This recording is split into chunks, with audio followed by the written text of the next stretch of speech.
Okay, so let's have a quick summary, because we've galloped through a bit of philosophy here. I've suggested that we're rationally required to do what morality requires of us, so it's reasonable that tells us what we should and shouldn't do. If we don't do what rationally requires of us, this is because we are ignorant, or, if you don't agree with Aristotle or Socrates, we're possibly weak or corrupt. And we may be ignorant of what morality requires of us, because we are relying on others. So what's all this got to do with climate change?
And as far as getting acquired, we're trying to focus on the product. I think that if a lot of companies are built to be acquired, and I think what happens there is you leave yourself in a really vulnerable spot because you're growing and you say, hey, I won't hire that expensive VP of whatever because, hey, man, any day now we're going to get acquired. And then your product winds up suffering. So I think you need to really want to do the company because you don't know how long you're going to be at it. And luckily I've been searched a long time. I don't want to stay in search, so it's fine with me whatever happens with the company. But you have to focus on building the product to making the product better, and you have to focus on building a sustainable company.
It all started last spring when the Food and Drug Administration placed a black box warning on some popular anemia drugs. The labels warn against using the drugs in cancer patients with relatively mild anemia resulting from chemotherapy. The FDA says the drugs clearly shorten survival and speed the progression of cancer. In people with slightly worse anemia, the drugs might have the same effects. To Barry Straub, Medicare's chief medical officer, the message was clear.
I'm absolutely delighted first of all to have been appointed to this professorship. The role is going to be about public engagement in science.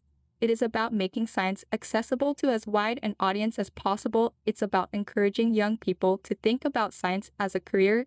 It's about making it easier for our academics here at the University of Birmingham to talk about their research to the general public, and it's not just about a one-way flow of information. It very much is about a dialogue.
Why do we need more entrepreneurs right now?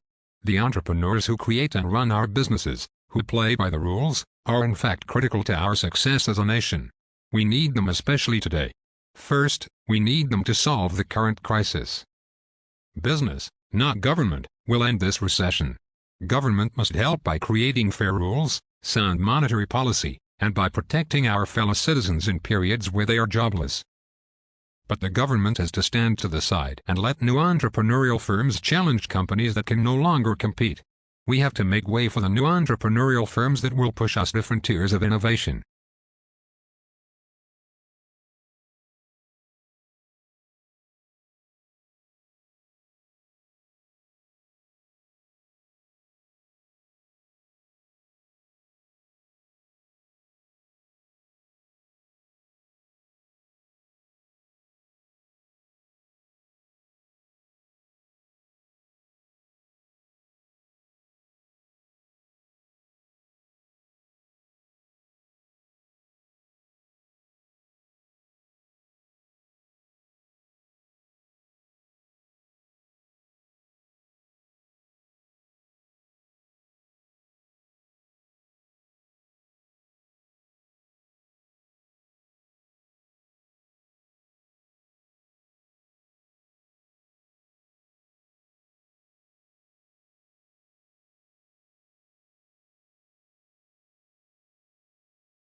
Now that story's been scotched as only part of contingency planning, but it was a symptom of the dramatic turn of events in South Australia, and it flushed out other remarks from water academics and people like Tim Flannery, indicating that things were really much worse than had been foreshadowed even earlier this year. So is Adelaide, let alone some whole regions of South Australia, in serious bother, considering that the vast amount of its drinking water comes from the beleaguered Murray, something many of us outside the state may not have quite realized. Is their predicament something we have to face up to as a nation?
Those of you who've never heard the term Neo-Latin may be forgiven for thinking it's a new South American dance craze. If you're puzzled when I tell you it has something to do with the language of Romans, take heart. Over the years, many classes who have confessed they are not really sure what it is either. Some have assumed that they are so-called Late Latin, written at the end of the Roman Empire. Others have supposed it must have something to do with the Middle Ages. Or perhaps it's that pseudo-Latin which my 5- and 7-year-old boys seem to have gleaned from the Harry Potter books, useful for spells and curses that they zip one another with makeshift paper ash ones. No, in fact, Neo-Latin is more or less the same as the Latin that was written in the ancient world, Classical Latin. So, what's so new about it?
You've heard about SARS, AIDS and bird flu.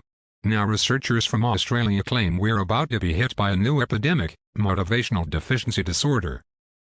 According to the British Medical Journal, 1 in 5 people are said to suffer from motivational deficiency disorder, or MODD, and most don't even know they have it. Symptoms include being unable to get out of bed in the morning, being trapped on the couch, or wanting to spend the entire day at the beach.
I'm going to focus on the concept of judgment, that something is key to academic freedom.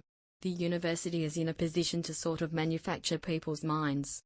It is clear that judgment is something that is naturally instilled in people in the normal course of events. And let me just start by pointing out something about how rare the concept of judgment is these days.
thanks to blood's ability to clot even the surface of a nasty gas just able to heal up. But platelet cells aren't sticky all the time. And now researchers have identified the key protein that makes them come together.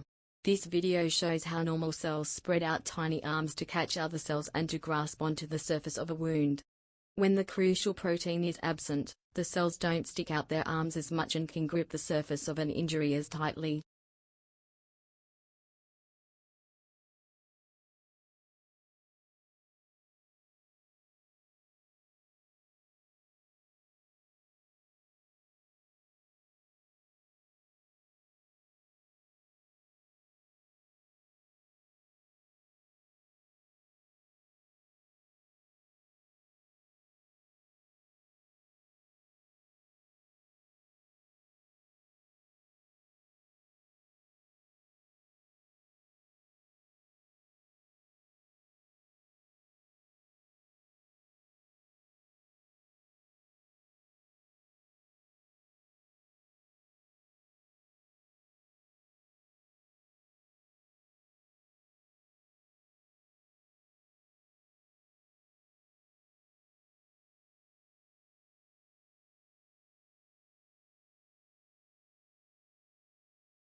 For many years, the favorite horror story about abrupt climate change was that a shift in ocean currents could radically cool Europe's climate. These currents, called the overturning circulation, bring warm water and warm temperatures north from the equator to Europe.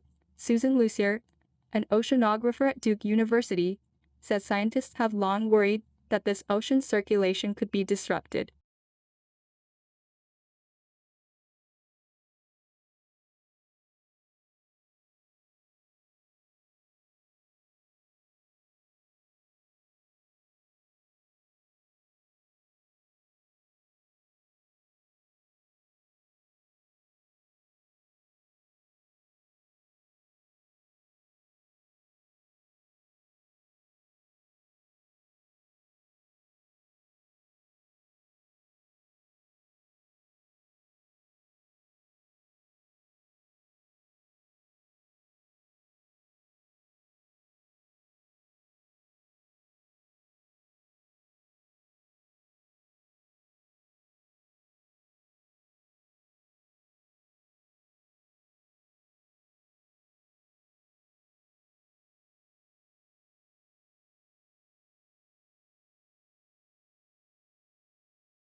Well, of course, the fact that the hands look so similar was intentional. The scriptorium wanted a professional-looking work and they didn't want a lot of individuality in the script.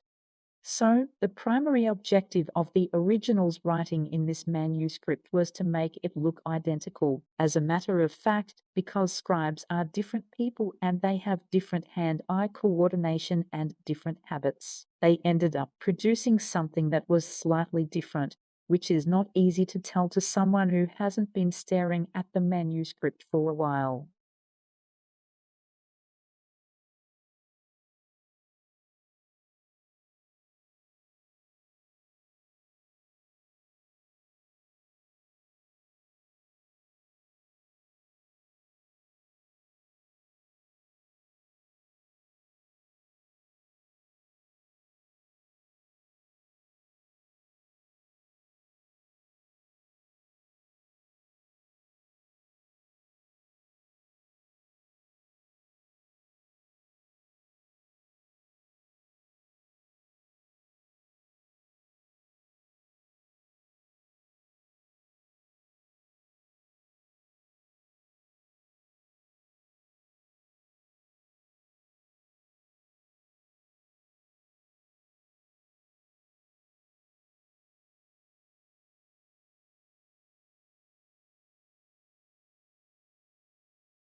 Rebuilding carbon-rich agricultural soils is the only real productive, permanent solution to taking excess carbon dioxide from the atmosphere. She's frustrated that scientists and politicians don't see the same opportunities she sees. This year Australia will emit just over 600 million tons of carbon. We can sequester 685 million tons of carbon by increasing soil carbon by 0.5% on only 2% of the farms. If we increased it on all of the farms, we could sequester the whole world's emissions of carbon.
The effect of the first difference is, on the one hand, to refine and enlarge the public views, by passing them through the medium of a chosen body of citizens, whose wisdom may best discern the true interest of their country, and whose patriotism and love of justice will be least likely to sacrifice it to temporary or partial considerations.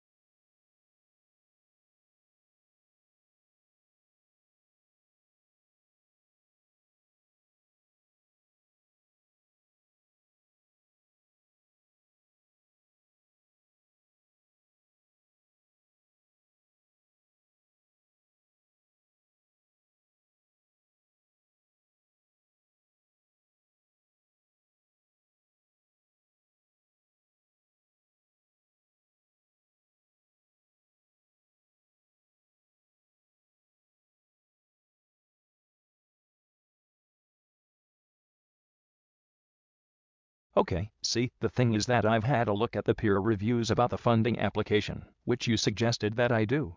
But what I found is that several reviewers are saying that there isn't actually sufficient focus on my topic. Right. I think that is actually the case, but I remember that the proposal is based around things that have already been done. And the fact that it's just one of a number of factors, and these affect health and safety. I think areas around of stress, they cover up much more ground. So I think if you're sort of upfront about it, and you say, look, I need a wider spectrum here, we could perhaps suggest something else to try and measure bullying in the workplace.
Help us understand what entrepreneurship means to you. Is it just about starting companies? Not at all, Dina. I think, for me, entrepreneurship is about transforming things by taking new ideas, by seeing them from concept into practice, so that the impact of the idea is larger than it would be. Let's say, if you just wrote a publication about it. So, I think it's finding creative ways to solve problems, to do new things, and I think that's what it's about. So, I think entrepreneurship can happen inside universities. I think we try to think of ourselves as an entrepreneurial university. We take risks, we try new things, and I think that's an important asset for anyone who wants to lead an organization or lead change.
Now we come right out of the woods. Transpiration is the passive process by which water moves from the wetness of the soil up a plant and into the air via the leaves. We've known about it for years and you probably haven't thought about it since school. The assumption is that transpiration works by a wick effect, where the negative pressure of the water in the leaves draws up water from the roots, but until now it has been impossible to replicate this process in the lab. Abraham Strook and Tobias Wheeler from Cornell University in New York have constructed a fake plastic tree which emulates the natural process. I spoke to Abraham Strook and started by asking why synthetic transpiration has been such a tall order.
For many years, the favorite horror story about abrupt climate change was that a shift in ocean currents could radically cool Europe's climate. These currents, called the overturning circulation, bring warm water and warm temperatures north from the equator to Europe.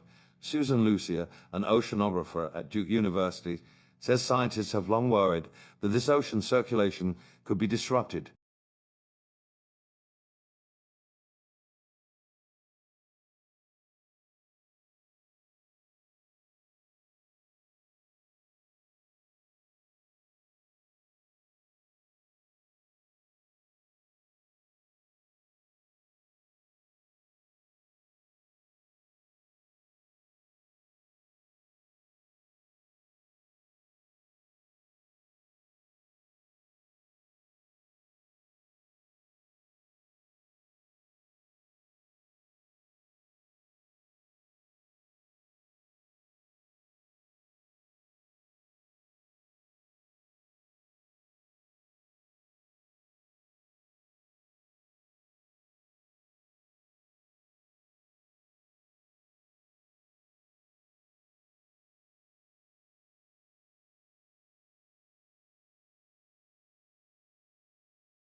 A majority of U.S. high school students say they get bored in class every day, and more than 1 out of 5 has considered dropping out, according to a survey released Wednesday. The survey of 81,000 students in 26 states found 2/3 of high school students complain of boredom. Usually because the subject matter was irrelevant or their teachers didn't seem to care about them.